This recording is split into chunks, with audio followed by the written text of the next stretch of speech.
Are you ready?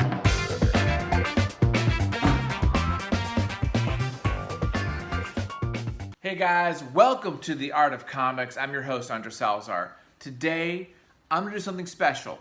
We're going to talk about Star Trek Picard. First off, let me say this. I am a huge Trekkie from back in the day. I have been watching Star Trek since I was a little kid. My mom watched it with her father. You know, the original series. I grew up, in the 80s and 90s watching Next Generation. I love Deep Space Nine. I watched Voyager. I did not watch Enterprise. I've not watched Discovery. So let me say that right now. But I'm an old school fan. I've read the books. I'm a Zazie and, the Prime Directive, things like that. So I'm a fan of Trek. I used to go to conventions. I made a Klingon mask, with latex. I've done the geek thing. I'm a Trekker. Let's just first state that. I'm a Trekker. Now, I'm going to spoil the freak out of this. So don't watch if you've not seen it, because I'm going to spoil this mofo. I'm going to spoil it. I'm going to just talk like an old man on the porch at times. So, I'm a little older. I'm in my 40s. I got my history with this medium. So first off, right off the bat, 10 episodes, CBS Access, kind of a pain in the ass to see because you gotta sign up for this service to see it. That's a little bit of a knock on it, but production's fine. This is Alex Kurtzman's baby, right? Alex Kurtzman's kind of like the caretaker of the estate of the world, the IP. I hate that term. He's the guy who's kind of running that show. He's the new Rick Bergman type of guy, and this is his baby. And I love Jean-Luc Picard. I love freaking, the character. I love the actor, Patrick Stewart. All that stuff is great. He does look old. He feels old. I mean, he's in his 80s, and it's not. This isn't, Jean-Luc Picard from the freaking captain of the Enterprise. This is old man Jean-Luc, and he's just old man, which is fine. It's a different type of story, but gosh, what do I say? It's hard to even unpack what this is. I want to tell you about the story and the plot and the themes. I mean, definitely the theme of what does it mean to be human, the humanity, to give a life, to sacrifice, yourself, finding your true self, all those kind of things we always see, over and over. It's got that. The plot is so damn convoluted. The plot is so confusing as to what the freak is going on at times. Here's it in a nutshell.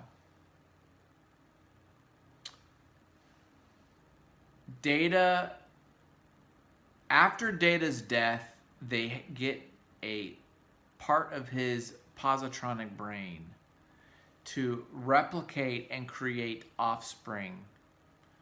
This offspring of synthetic life forms, are called synths. The synthetic life forms have been kind of outlawed due to a terrorist attack created by them 14 years previously. So this offspring of his, particularly this set of twin girls,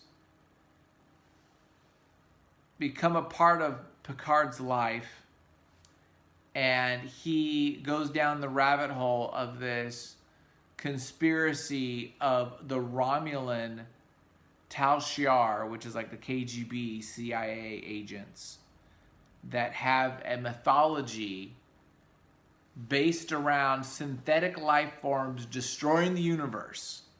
So their mission is to find these two synth daughters and potentially more and destroy them. Picard's mission is to save these two daughters as the offspring of his best friend, the robot Data, There you go. That's like the thing in a nutshell. But there's all this convoluted stuff, and it's like, and here's the thing. I'm going to say right now, all robots are robots in my world. In my worldview, I don't care what show it is, I'm not going to sympathize with the robot versus a human, okay? Robots are machines. I'm just hardlining about that. So Westworld, I don't care about none of the robots. Data, I love Data, but I could give a rat's about the daughters that are in this, Soji and whatever. So all that stuff is like, okay, you're a robot, but you're a robot. You're not. Your artificial life is not real life. So I have a really weird, hard line about that. I'm weird, okay? I admit it. I'm weird about that. So let's talk about the acting. And the story is just all over the place. There is betrayal. You know, the Federation has their own like Secret Service, CIA guys, and one is a double agent, and she happens to be a freaking Vulcan Romulan / cousin, and she's actually part of the Tal Shiar, right? And so the production's great. It's modern. I'm going to chalk up the modernist to fine. Okay, that's fine. You don't have the big naval battle type things. It's more just like little spaceships like Star Wars. That's fine. That's fine. Production's fine. Rio's character. So let's talk about some of the characters. Alison Pill, who plays Agnes Girardi. I could not stand this bitch. I'm sorry. I shouldn't have said that. I can't stand her. The character, I mean. She killed her lover. No freaking repercussions on that. I guess because she was considered brainwashed. So, whatever. I just have issues with her in many ways. I liked Raff, what's her name? Raffi. Raffi was fine, played with Michelle Hurd. She was fine. I liked her the best. Although they make this thing at the very end. No setup. Just at the very end, you see her kind of like romantically holding hands with 7 of 9, and you're like, where'd that come from? What? I'm fine with a little Gatum, a little throwing in that. I'm totally cool with that. Hey, but set it up at least. Put some kind of hints, something in there, like, hey, yeah, I like girls, or we're having a connection. Because then suddenly at the very damn end, you have them like holding hands, like 2 little buddies, and it's like, where that just came out of nowhere. So I felt like that was kind of tacked on just to like appease a particular demographic. Yeah, I said it. I'm sorry. Okay, unsubscribe. So yeah, I wasn't really feeling. 7 of 9 was great. That we have a like Legolas, a Romulan Legolas character. He's fine. He's a little stilted, but he's the fighter with the sword. The bad guys, these Romulans, there's this weird like, again, brother and sister team. The guy is this emo hipster, half scruffy bearded Romulan. We've never seen Romulans with beards. I don't think. Can they grow facial hair? Some of the modernization, does that really bring in the kids? You know what I mean? Does some of these things, some of these stylistic choices, kind of making things a little more hip, a little more modern, does that really bring people in? Does that really, do the kids go, oh, wow, oh, he's cute. That Romulan character is really cute. I'm now going to dedicate 10 hours to watch the show that like my grandpa used to watch, right? Does that really, I question that. I just question it. Know your demographic. Who watches the show? Make it to that. You trying to grab the 14-year-old girls with this, I don't know if that's, Rios is fine, the captain. He's a little too stereotypical Cubano, He's like, ay, ¿cómo le va?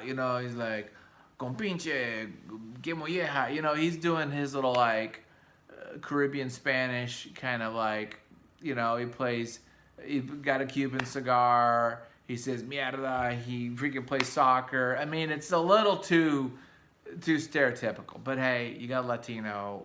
Yeah, I'm a Latino, so okay, fine. But it is what it is. Little two dimensional. They add some stuff, but yeah.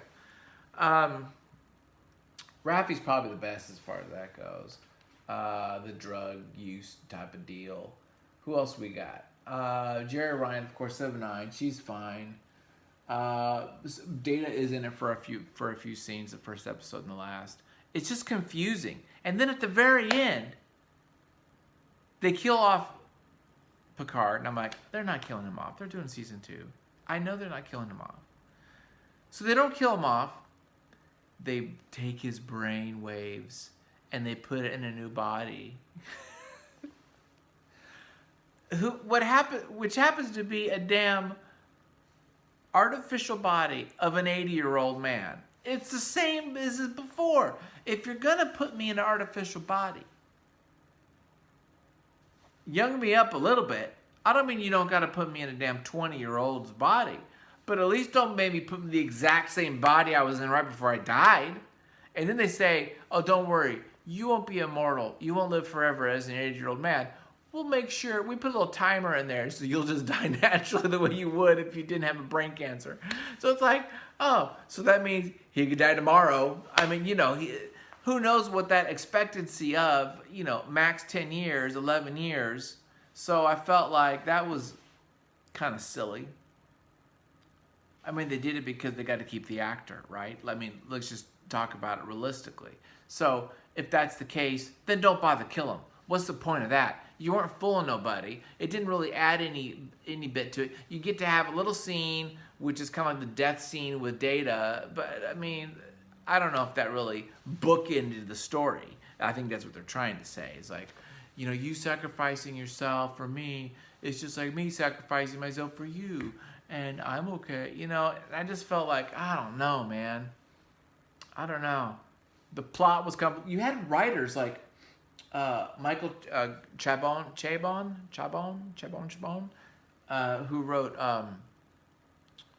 Adventures of Cavalier and Clay. Oh shit! Now I'm spacing it.